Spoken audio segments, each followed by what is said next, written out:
Hello friends, আজকে আমি বানাতে চলেছি রেস্টুরেন্ট স্টাইলে শুক্তো। শুক্তো নর্মালি সবাই আমরা বাড়িতে বানাই, বাট আজকে আমি একটু ডিফারেন্টে বানাবো। আর খেতে বা টেস্ট কিন্তু পুরোপুরি রেস্টুরেন্টের মতন হবে। সো চলো স্টার্ট করি।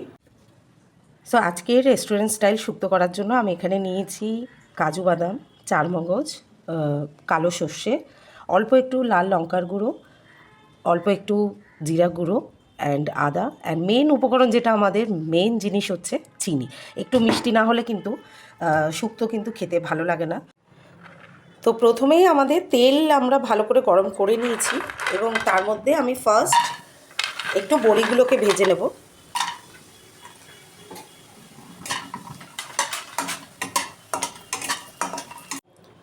আজকে শুক্তো বানানোর জন্য আমি যেগুলো নিয়েছি সেটা হচ্ছে উচ্ছে, পেঁপে, বেগুন, আলু আর সজনে ডাঁটা। সো প্রথম যেটা হচ্ছে আমি আলু, সজনে ডাঁটা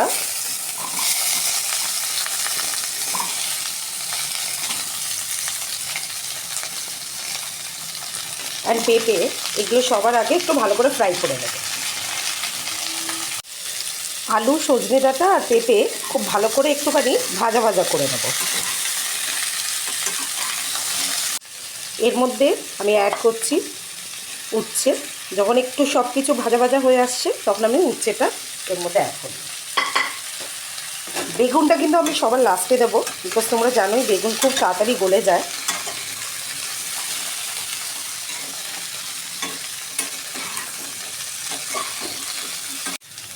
লাস্ট আমি অ্যাড করছি বেগুন। বেগুনটা দেওয়ার পর আবার একটু ভালো করে নাড়াচাড়া করে নিচ্ছি।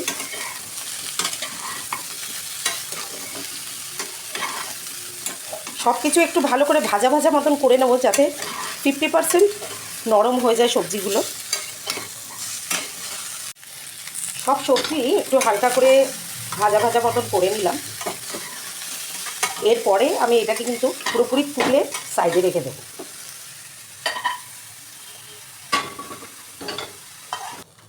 সেই কড়াইতেই হালকা একটু তেল দিচ্ছি।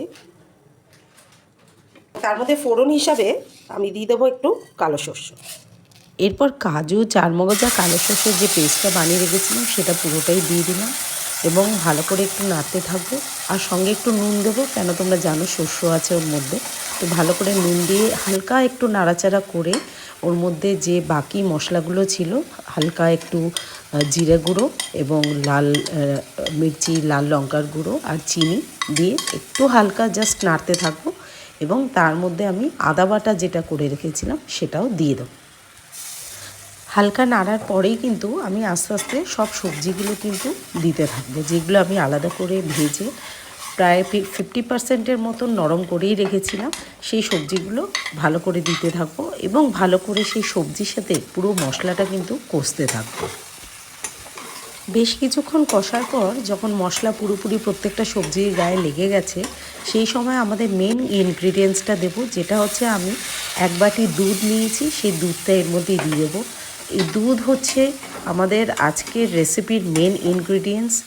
যে কোনো রেস্টুরেন্টে কিন্তু এই দুধ ছাড়া কোনোভাবেই কিন্তু সেই কোয়ালিটির স্বাদ কিন্তু আনা যায় না শুক্তোতে। এরপর 5 to 7 মিনিটস একটু ভালো করে ফুটিয়ে নিলে কিন্তু আজকের আমাদের রেস্টুরেন্ট স্টাইলে শুক্তো রেডি। নামানোর আগে একটু কাঁচা লঙ্কা আর যেটা ভেজে রেখেছিলাম বড়ি, সেই বড়ি দিয়ে জাস্ট নামিয়ে দেবো। তোমরা দেখতেই পাচ্ছ কত সুন্দর এটা দেখতে হয়েছে। তোমাদের আজকের ভিডিওটা কেমন লাগলো অবশ্যই জানাবে। Till then, by.